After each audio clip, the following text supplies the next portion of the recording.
Hey everyone, this is Francesco Abbruzzino with The Rogue Grand. Today I want to talk a little bit about Italy and the referendum there. I tend to follow it closely, because I live there, my family's there, and I have a love for that country. My dad was born there and all that good stuff. When I was there, I experienced a lot of stuff, especially with like the banking. And my sister would tell me when I would have to pay her for working with me, hey, I can only take out so much a month. The banks put limits on how much money I can take out. And we're talking like €1,000, folks. And it was getting pretty difficult there. This guy Renzi was wrecking the economy. He was a young Obama that came into office. He's pro-immigration. You wouldn't believe the migrant problems that the Sicily and southern Italy, where my family is, in Calabria, the migration problems they're having from Africa. It's just killing and destroying their country. There was a video I put out where they're forcing this basically this hotel owner, this Italian hotel owner, to take these migrants in. He didn't want them, but they forced them. The government did. And this is all part of this Renzi guy. Now, the downside to it is, what are you going to get on the flip side?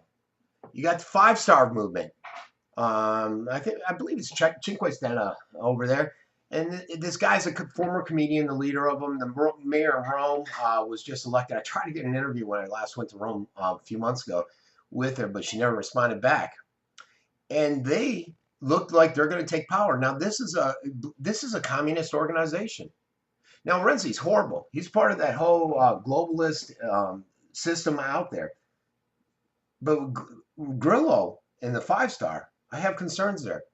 Because if they're a communist movement, are they just going to drive Italy further down that drain? And that's the issue I have. So they went out, these Italians, they embraced the global trend out there, rejecting the world order, the establishment, the globalists out there when they voted no yesterday on the referendum. It started to plunge their markets in that because essentially this is like a Brexit. They're saying, we don't want the euro anymore. I've been telling people this forever because I go to Italy a lot. And I know my sisters can't stand the European Union. They hate the euro. It's done nothing but brought misery to their country, to them. Financially, it's hurt them severely. They don't like the fact that they have Germany dictating their national policies in Italy.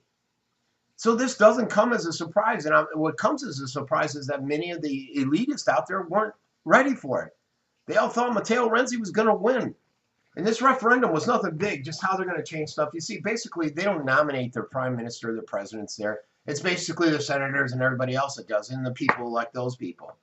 So it's not, I don't know if we consider it a true democracy. And I don't know if the people really have a lot of say in their votes. But then I don't know if we do here in the United States either. So now they're going to have a new election because Renzi said, look, I'm going to resign. And that's why the referendum was so important. If the people came back and said, we don't like this referendum, then Renzi was going to resign because they couldn't really get him out of us. They never voted him in. And when new elections are held, they're saying that this Beppe Grillo with the five-star movement, that he will come to power, which is really alarms most of the establishment in Europe. This is like the Trump of Italy here, folks. You know, I don't know how wealthy he is, but he's very non-PC. I remember listening to him and watching him when I was in Rome, and sometimes I'll put it on the TV. I had it on the TV last night. The guy is very non-PC. He'll get out there and tell you to go F yourself. He's that kind of guy. So it's alarming to a lot of the establishment out there. You know, and it's been long, a lot of people have known for a long time that Italy would be better off without the euro. In the short term, it's going to kick their butt. The only thing that's propping up their failing banking system out there is the support of Europe. You know, that's like Greece.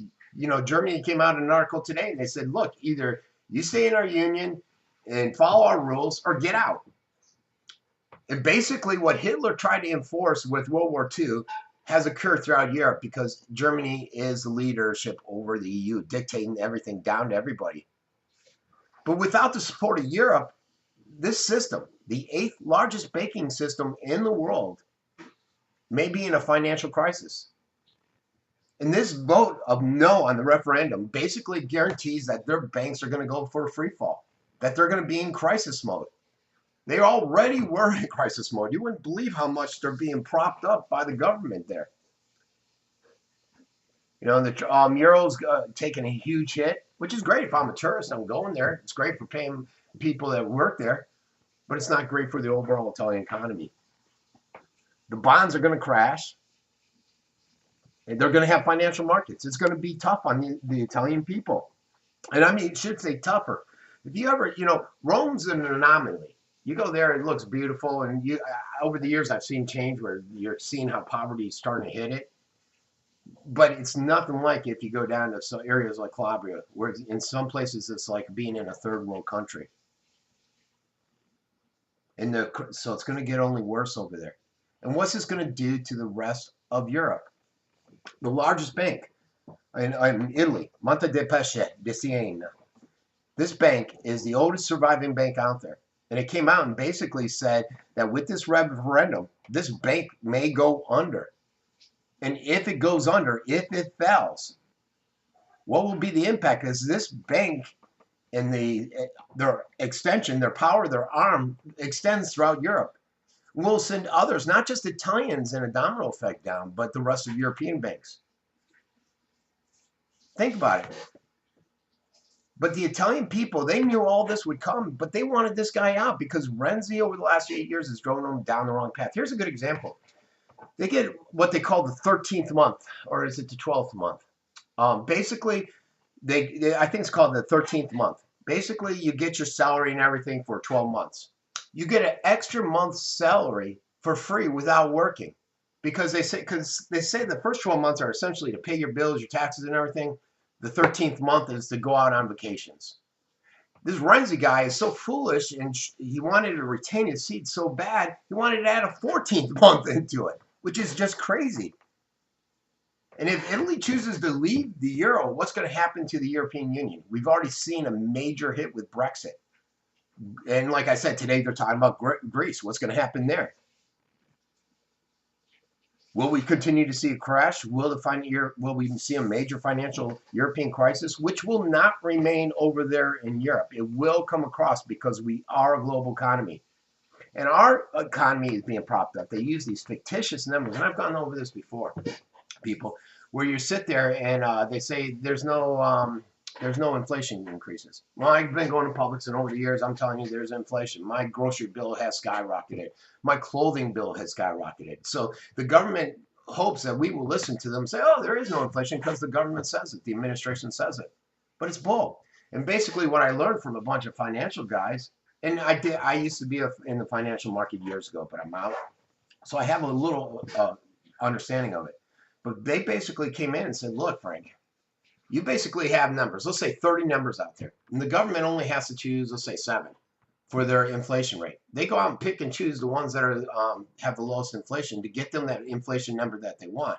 And they put it out there and say, oh, look, we don't have inflation, because they're picking and choosing. But a lot of people don't understand that. They don't get it. And so what I'm saying is what's happening in Europe is not going to stay there. And we need to be worried here. We need to be concerned here. It's great that they're throwing these elitists out and wanting to change, but like many democracies, you got to be careful what you vote for. We saw that in Egypt when they voted in the Muslim Brotherhood. You got to be careful. This has been Francesco Abbruzzino with the Uncensored Report.